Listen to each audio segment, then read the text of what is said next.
Tanda baca adalah tanda yang digunakan dalam sistem ajaib untuk menunjukkan struktur tulisan, intonasi, dan jeda saat pembacaan. Tanda baca bukanlah sekedar simbol kecil yang disisipkan dalam tulisan sebagai dekorasi. Lebih dari itu, fungsi tanda baca antara lain memudahkan pembaca untuk menentukan intonasi, memberi jeda antar kalimat, serta mengetahui struktur tulisan. Pertama, tanda titik. Tanda titik adalah salah satu tanda baca dengan mengakhiri kalimat deklaratif. Contohnya, hari ini cuaca sangat cerah. Mengakhiri singkatan nama dokter, contohnya. Memisahkan bilangan desimal, contohnya seperti 25.000, 5.000. Tanda koma. Tanda koma adalah tanda baca yang berfungsi untuk memberikan jeda dalam kalimat dan membantu menjelaskan makna. Contoh, buah-buahan yang saya suka adalah apel, jeruk, dan pisang.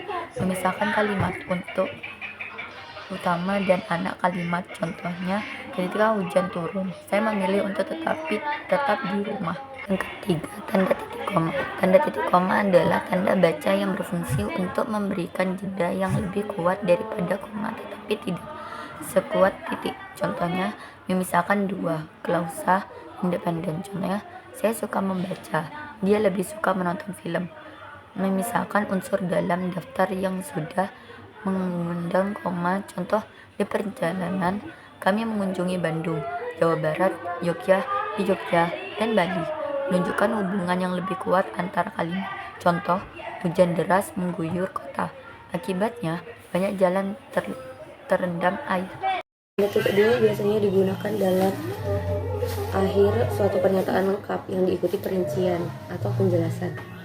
Contohnya, saya membeli beberapa buah.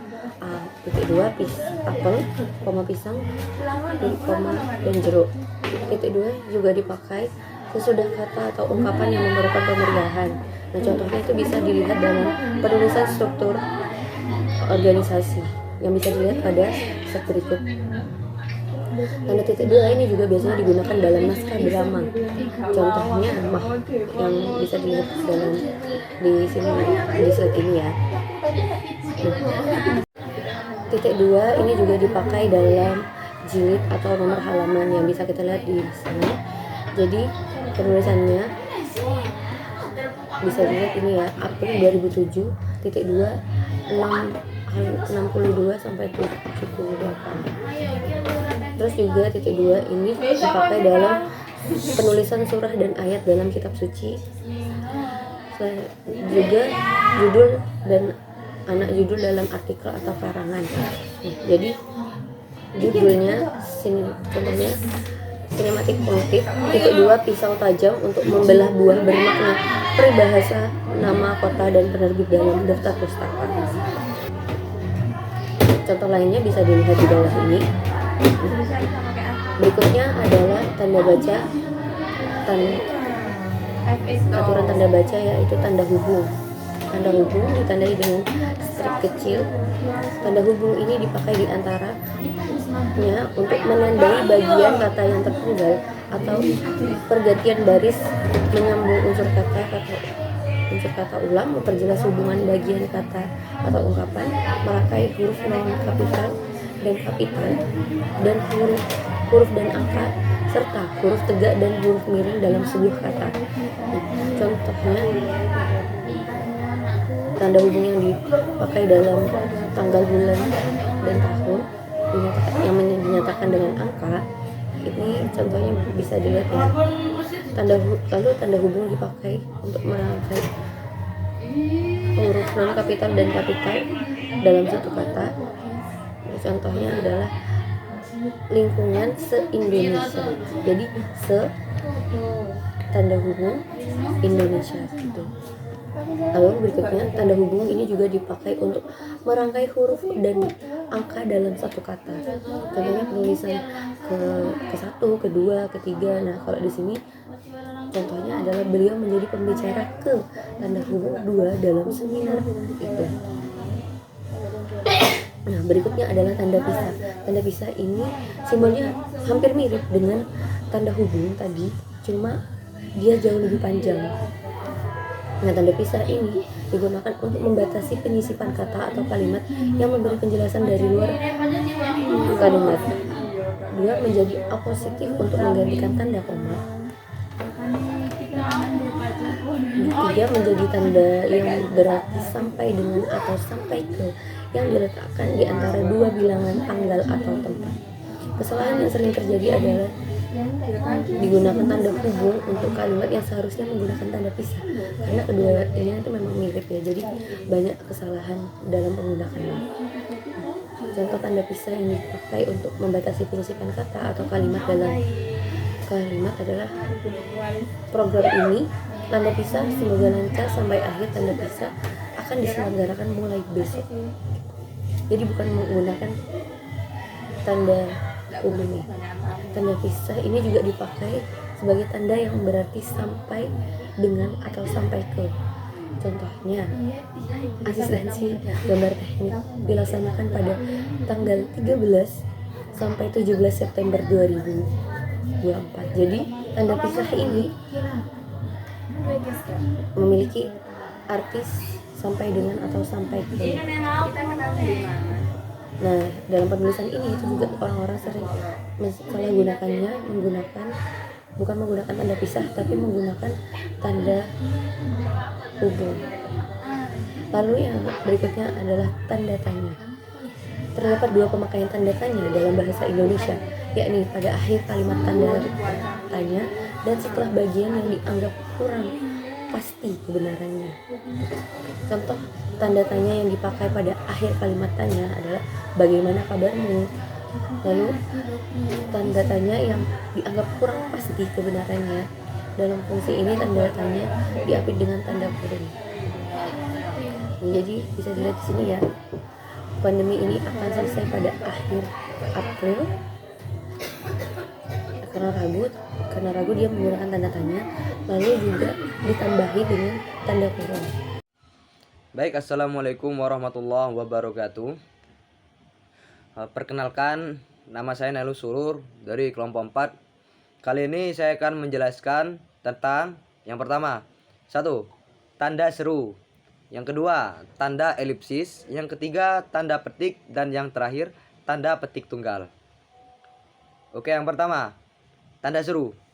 Tanda seru dipakai untuk mengakhiri kalimat seruan atau perintah yang menggambarkan kesungguhan, ketidakpercayaan, atau emosi yang kuat. Contoh yang pertama, sungguh pemandangan yang indah. Contoh yang kedua, siap. Contoh yang ketiga, saya berjanji. Terus selanjutnya, tanda elipsis. Tanda elipsis, tanda 3 titik yang dalam bahasa Indonesia dipakai untuk yang pertama, menunjukkan ada bagian yang dihilangkan dalam suatu kalimat atau kutipan. Dan yang kedua, menunjukkan ada ujaran yang tidak selesai dalam dialog. Yang pertama, tanda elipsis untuk menunjukkan ada bagian yang dihilangkan dalam kalimat atau pengutipan. Contoh yang pertama, topik yang dibahas ialah titik. Contoh selanjutnya, bahasa di Eropa itu memiliki sistem kala atau waktu dalam kurung tense. Titik. Dan contoh yang ketiga, titik di atas daun talas. Dan yang kedua, tanda elipsis untuk menunjukkan ada ujaran yang tidak selesai. Contoh yang pertama, maksudmu titik. Aku tidak percaya. Contoh yang kedua, aku sebenarnya titik. Maaf, akan kukatakan lain pada waktu. Oke, selanjutnya, tanda petik. Tanda petik atau juga disebut sebagai tanda petik 2 dipakai untuk mengapit. Pertama, petikan langsung pembicaraan atau naskah. Yang kedua, judul sajak, lagu, film, sinetron, artikel, naskah, atau bab buku yang dipakai dalam kalimat. Ketiga, istilah ilmiah yang kurang dikenal atau kata yang mempunyai arti khusus.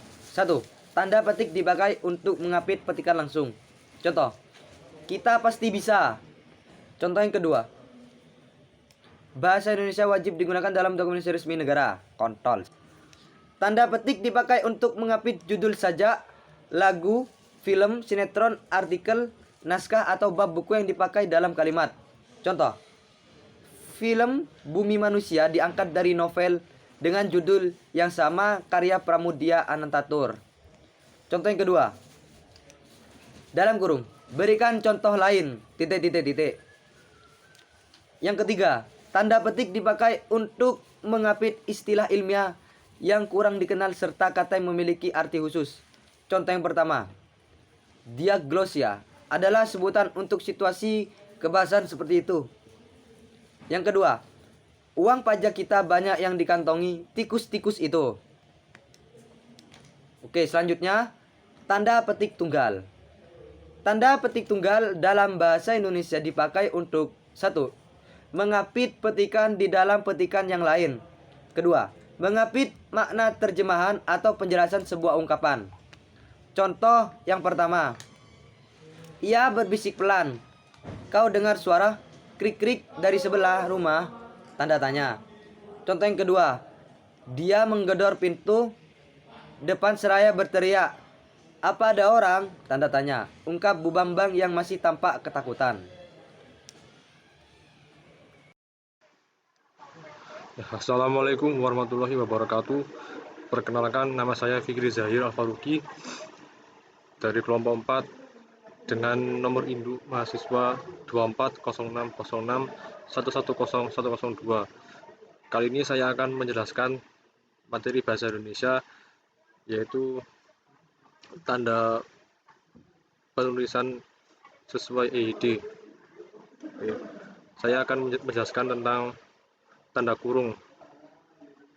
Tanda kurung digunakan untuk mengapit tambahan keterangan atau menandai nomor huruf pada perincian. Contohnya yaitu 1.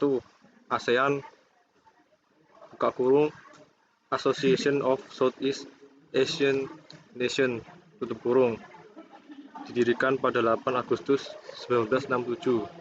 Yang kedua, pemilihan sampel buka kurung halaman 2 tutup kurung dilakukan secara terbuka. Kemudian tanda kurung siku. Tanda kurung siku dalam bahasa Indonesia digunakan untuk yang pertama, mengoreksi kesalahan atau kekurangan dari sebuah naskah saat dikutip. Yang kedua, mengapit keterangan yang terdapat dalam tanda kurung. Contohnya, penyuluhan masyarakat di lingkungan kampus terlaksana buka kurung siku dengan tutup kurung siku baik. Lalu yang selanjutnya ada tanda miring. Tanda miring di sini terdapat 3 macam penggunaan tanda miring yang tepat dalam bahasa Indonesia. Yang pertama, sebagai pembatas dalam nomor surat, nomor alamat, atau penanda masa tahun yang terbagi dalam tahun takwim. Contohnya yaitu pembelajaran semester genap tahun ajaran 2020/2021. Lalu yang kedua, nomor 01 garis miring TS garis miring 3 garis miring 2019. Oke. Lalu fungsi dari garis miring selanjutnya adalah tanda miring sebagai pengganti kata dan atau serta setiap. Contohnya para mahasiswa garis miring atau mahasiswi baru wajib datang saat acara pembukaan. Fungsi selanjutnya yaitu tanda garis miring sebagai pengapit huruf kata atau ungkapan sebagai koreksi. Nah, contohnya yaitu seperti mahasiswa wajib garis miring K garis miring komunikasikan masalah pada dosen pembimbing akademik DPA. Lalu yang terakhir ada tanda penyingkat atau apostrof, yaitu dipakai untuk menunjukkan penghilangan bagian kata atau bagian angka tahun dalam konteks